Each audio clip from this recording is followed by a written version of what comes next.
Exodus chapter 2, verses 1 through 4, the word of the Lord is as follows.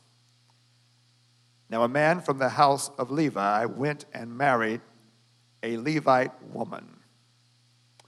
The woman conceived and bore a son, and when she saw that he was a fine baby, she hid him 3 months. When she could hide him no longer, she got a papyrus basket for him and plastered it with bitumen and pitch.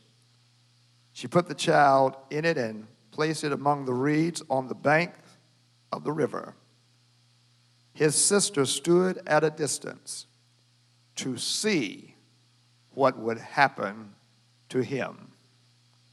Thus far, the word of the Lord. A man from the house of Levi went and married a Levite woman. The woman conceived and bore a son, and when she saw that he was a fine baby, she hid him 3 months. When she could hide him no longer, she got a papyrus basket for him, plastered it with bitumen and pitch, put the child in it, and placed it among the reeds on the banks of the river. I want to preach from the subject Jochebed. That's the name of this woman, Jochebed. Exodus 2 introduces us to 2 women who played pivotal roles in the story of God's liberation of Israel. They represent categories of mothers that are often overlooked and perhaps under-celebrated. And without both of them doing what they did, there would be no Moses for God to use as his messenger of liberation and lawgiving. And therefore, for the next 2 weeks, we will examine them and their roles. The first to whom we are introduced is from the tribe of Levi, who marries a man from the tribe of Levi. Exodus 6:20 gives us their names. The husband is named Amram, and the wife is Jochebed. In the course of time, Jochebed conceives and gives birth to a son. She sees that he is a fine, handsome, beautiful child. The Bible tells us that she hides him for 3 months. Now, the background of this necessity for her taking such an action of hiding him is that the current Pharaoh of Egypt had commanded the midwives to the Hebrew women to kill any boy that was born. The specific command, according to Exodus 1:22, was that every boy that is born to the Hebrews you shall throw in the Nile, but you shall let every girl live. This is the context with which Jochebed gives birth and hides her boy child. But the Bible says that she could only hide him so long. The text tells us in verse 3, it reads, when she could hide him no longer, she got a papyrus basket for him, plastered it with bitumen and pitch. She put the child in it and placed it among the reeds on the banks of the river. Jochebed is confronted with a painful decision. She must decide what is the best option for the future of her child. Would he be better and safer with them or with someone else? She represents many women who conceive, who give birth to children, who then must decide what is best for the child. Many women who have to deal with the question, are they able to provide the best opportunity for the child to become whom the child can become with them or with someone else? These women who carry a fetus to term, endure labor, and give birth find themselves caught between troublesome circumstances, which present limited options and the possibility of their children growing up without them and without their involvement in their lives. There's probably no more painful decision that a woman who gives birth to a child will ever face. Do I keep my child with me, or do I place my child in the care of someone else? Yet this is a decision that Jochebed makes. It is this decision that includes her in the biblical record. It is this decision that furthers God's liberating and redemptive work in the world. And what a word this might be for those women who painfully make the decision to give their children to the care of someone else. And I know that Mother's Day has passed, but this thing would not leave me. And God has compelled me to lift up some Jochebeds for us to look at and perhaps to have a different appreciation. What does it take to be a Jochebed? What does it take? And may I say, and this is a little preview, this is not just apply to mothers at the time of giving birth to their children, but you're going to find out this applies to parents at many stages in the lives of their children. First of all, being a Jochebed takes seeing the beauty of the child in the midst of the challenge of the situation. I would say another way, seeing the beauty of the child in the ugliness of the situation. Amram and Jochebed, they live within a very challenging and ugly time.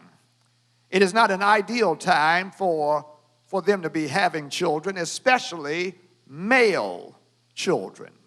There is a national moratorium on Hebrew males in Egypt. The edict was for their destruction upon birth. This was a challenging environment. The oppression against them was increasing in its intention and in its intensity. The conception and birthing of a child, particularly a male, added to the complexity of their lives. It heightened the anxiety and the fears that they had. And with all of that said, upon this baby's birth, the writer of Scripture is intent on letting us know that Jochebed saw that this baby was a fine baby. This baby was a handsome baby. This baby was a beautiful baby. Jochebed saw his inherent goodness. She recognized his value and his worth. She was taken by him, and the good that she saw in him outweighed and overshadowed the challenges that she saw around him. He was an extension of a special line dedicated to the service of God. He was a Levite. And in an environment that sought to nullify his existence, she was caught by his necessity. To be a Jochebed requires the seeing of the beauty of the child in the midst of the challenge, the ugliness of the situation. Circumstances of the birth may be challenging, awkward, even depressing. But Jochebed models not allowing the circumstances around the birth to cause you to miss the seeing the beauty of the child. And it can even be what's ugly about you. But don't allow what's ugly about you cause you to miss the beauty of the child. The dynamics between the birth parents, the dynamics between the families of origin, the economic conditions and circumstances may all be whack. But Jochebed says, see the beauty of the child.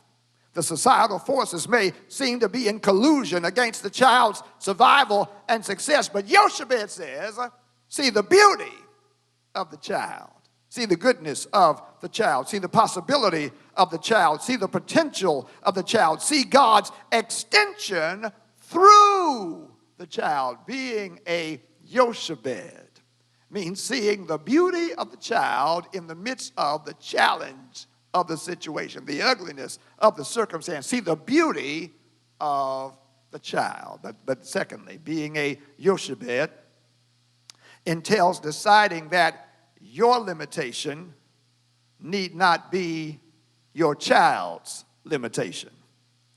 Recognizing the beauty, the goodness, the promise of this baby boy, the Bible says Jochebed hid him for 3 months. She took it upon herself to shield and protect him. She did what she could do to keep him from the malignant forces that sought to destroy him. She did what she could do for 3 months. But after the 3rd month came a time of reckoning where her attempts to hide him were no longer working. Her covering and protecting him were limited.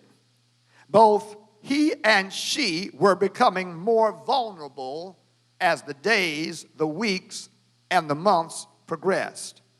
The odds were moving more towards the negative the longer that she tried to hide him.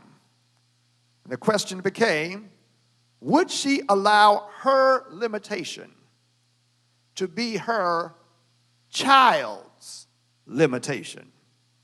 Would she relegate the prospects for her child to that which was increasingly more dangerous, or would she find another option? Could she imagine a better option away from her than with her? And if she could imagine such an option, could she bring herself to pursue that option? Could she let go of her child in order for her child to survive and succeed? In truth, every parent wrestles with the competing desires of presence and proximity to children and of wanting them to be in the best place for their success. We all do what we can to provide for the security, the survival, and the success of our children. Yet, there come times when we are limited in what we are able to do. Sometimes it's a limitation of resources. Other times it's a limitation of knowledge. Still a third time, it's a limitation of ability. And the question then becomes, do we allow our limitation to become the child's limitation? Can we imagine another option? And if so, can we find the courage to pursue it? Will the desire for the child's future overcome our desire for presence and proximity? Can we see someone else and somewhere else as being the extension of our capacity, the enhancement of our ability, and the furtherance of God's involvement in the child's future? For some women, this question comes quite early. For some, it comes the moment that they realize that they are pregnant. In the midst of the going back and forth about continuing the pregnancy or aborting the pregnancy, these questions swirl in the mind. For others, they are during the pregnancy and increase in weight and volume the closer that they come to the time of delivery. For a third group, they come after delivery, when the reality of raising a child overtakes the fantasy of having a child. You know, there is the fantasy of having a child, and then there is the reality of raising that child. It comes when the halo of baby showers and after the delivery visitations wane and the sleepless nights seem like they'll last forever. Do I have what it takes? And for a fourth group, they may come during a time in the child's life when the challenges that child presents are far greater than what that parent is prepared to handle. And yet still there is a fifth group.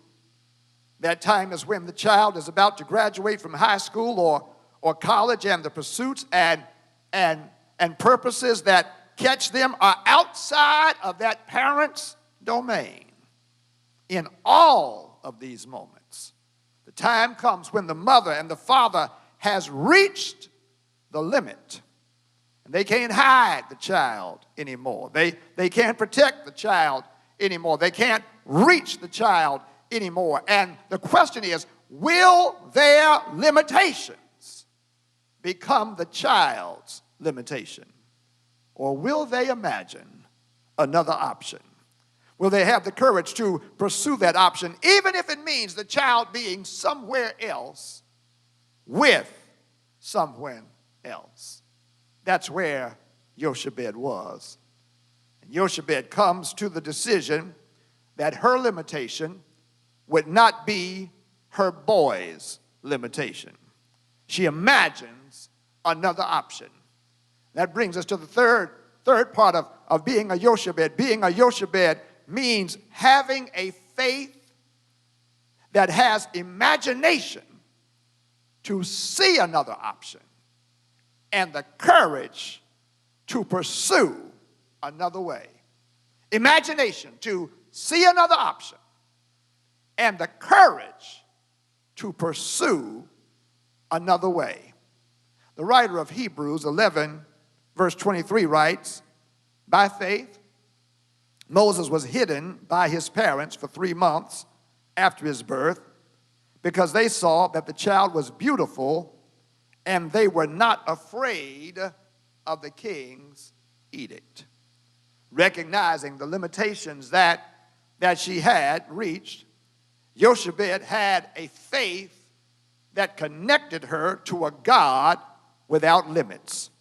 Believing her child to be special, she believed God to know what his plans for that child were. And it prompted her to now imagine another way.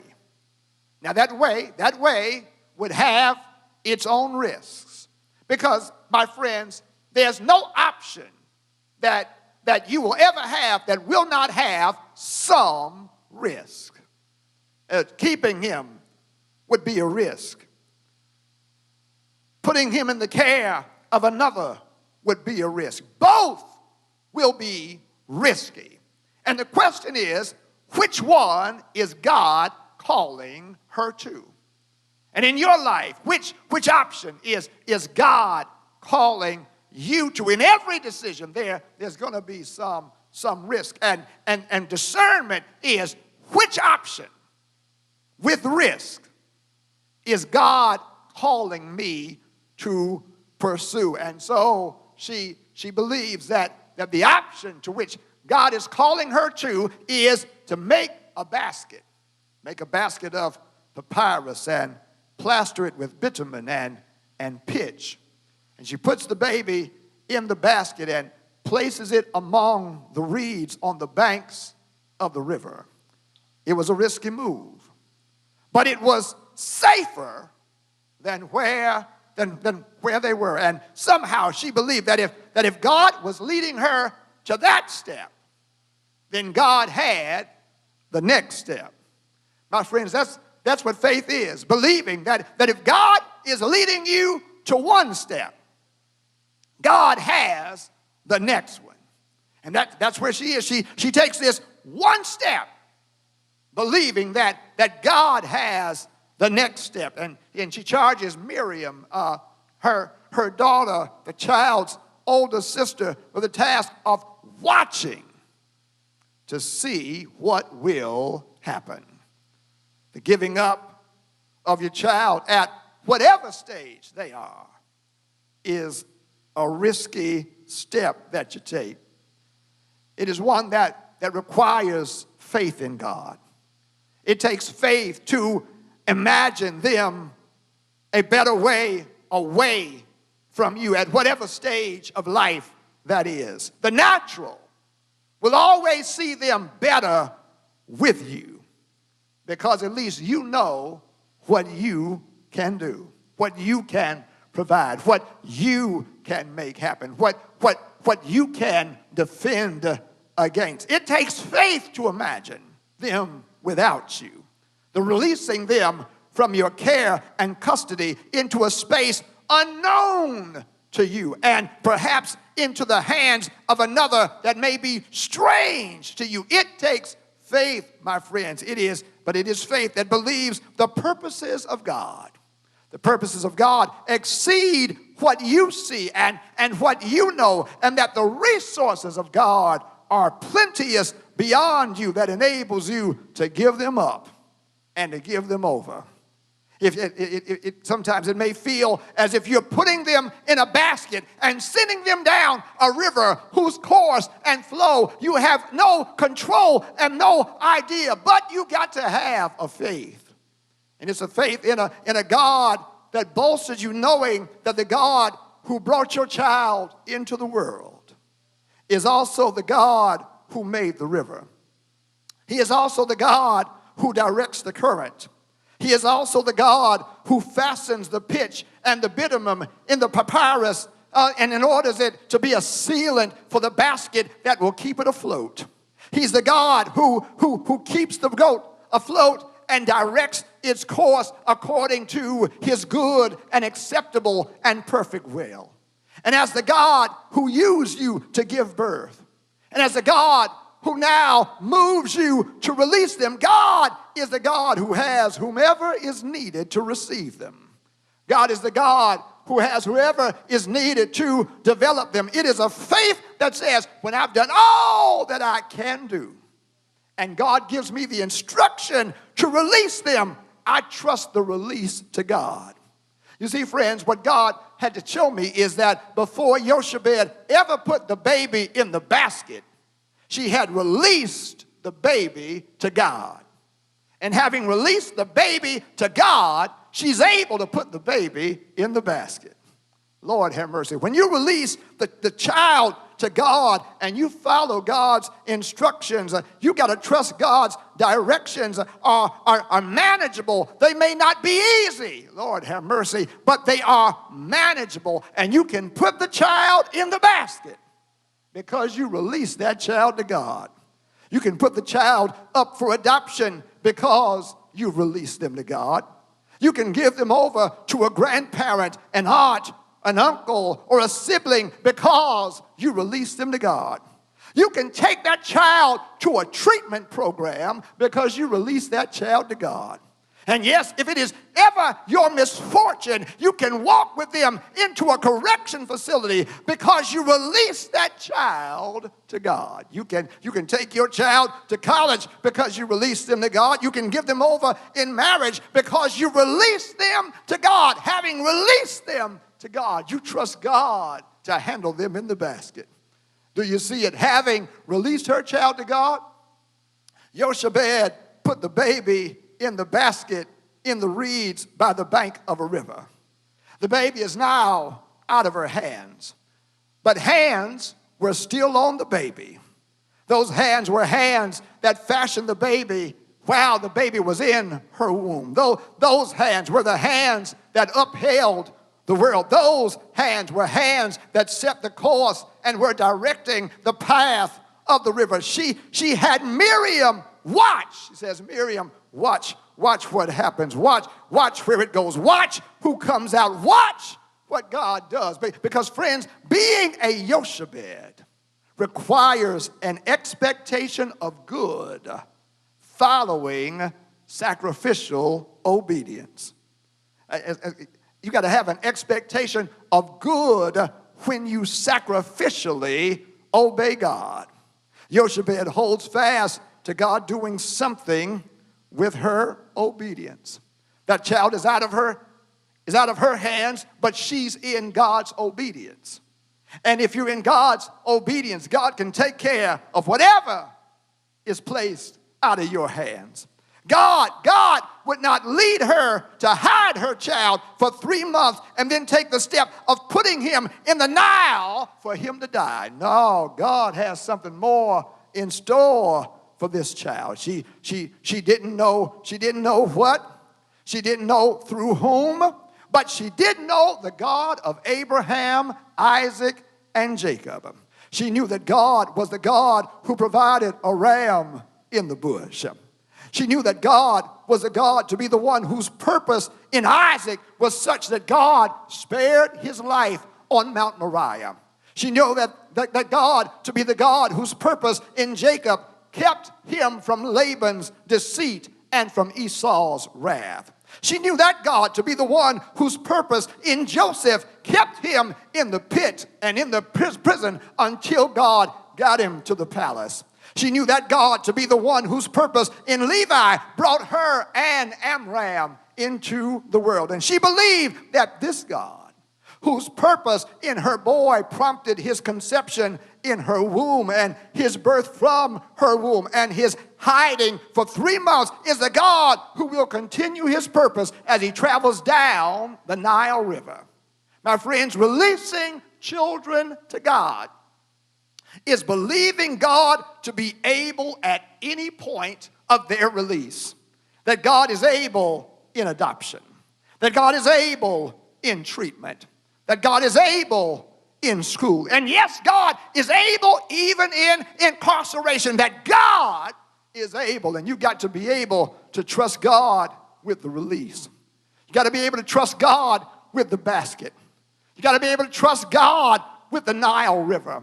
You got to be able to trust God with the journey. You got to be able to trust God with their reception. You got to be able to trust God with their growth and trust God with their development and trust God with their correction. Trust God with their return. And sure enough, God continued his purpose.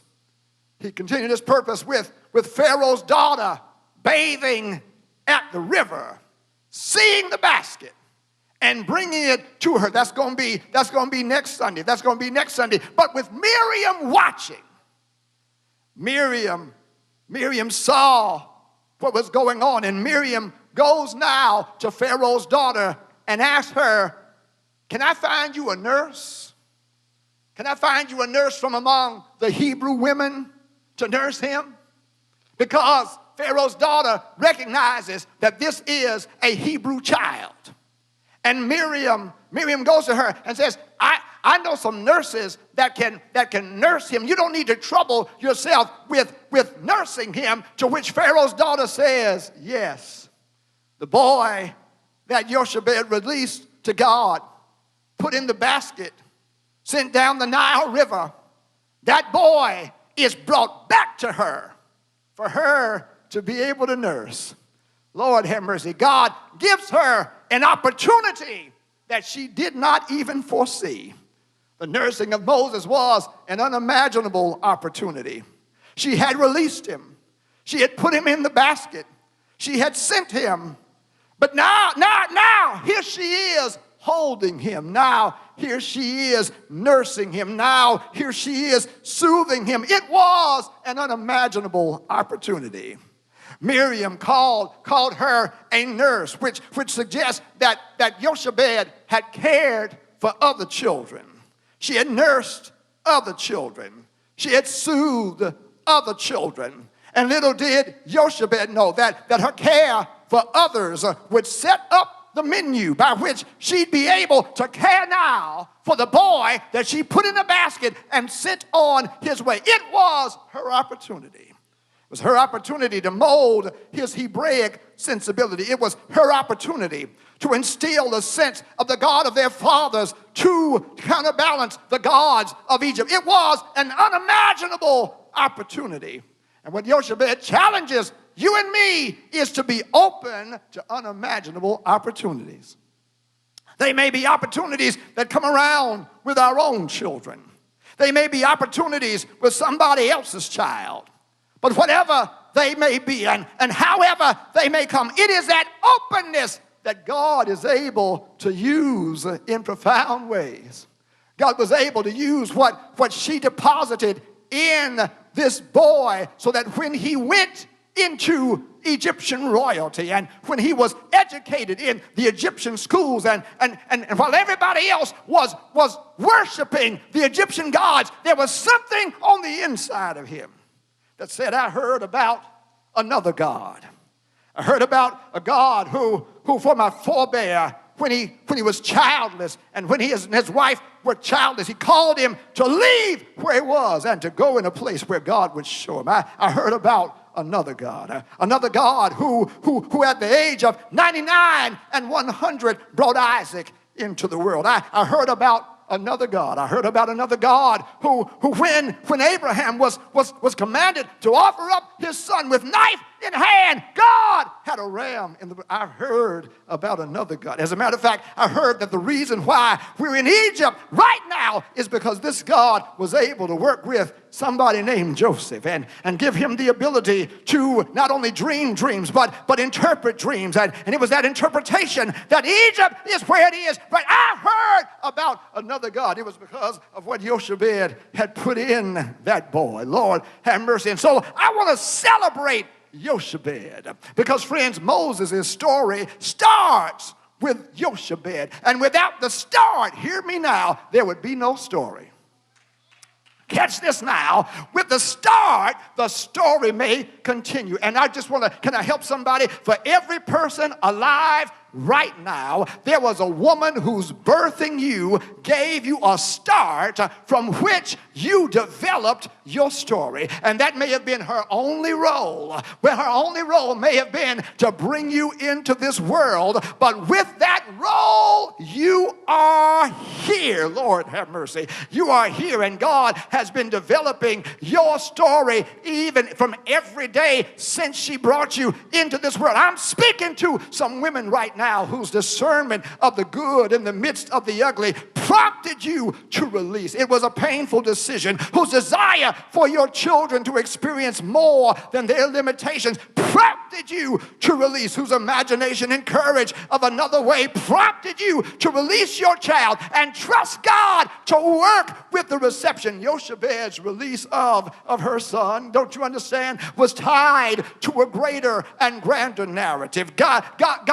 said, I'm going to take this woman's release of her child and I'm going to use it not just for the liberation of my people, but I'm going to use it for the furtherance of a promise I made all the way back in the Garden of Eden. One that will lead to another mother's release of her child. Do you not know that it led to another mother having to release her child? It led to another mother having birthed her son in a manger, having covered him in Egypt, having raised him in Nazareth. She had to release him for the purpose of God. She was reminded of the fact that she had to release him even at the age of 12 when he was not where she thought that he was, but he was where he had to be. He was in the temple, and he said, did you not know that I must be about my Father's business? I thank you for bringing me into the world, but there is something that calls me, and it's beyond your limitation, but you got to be able to trust God that God is going to keep me, Lord have mercy, about my business. If God could impregnate you by way of the Holy Spirit, then God can take care of me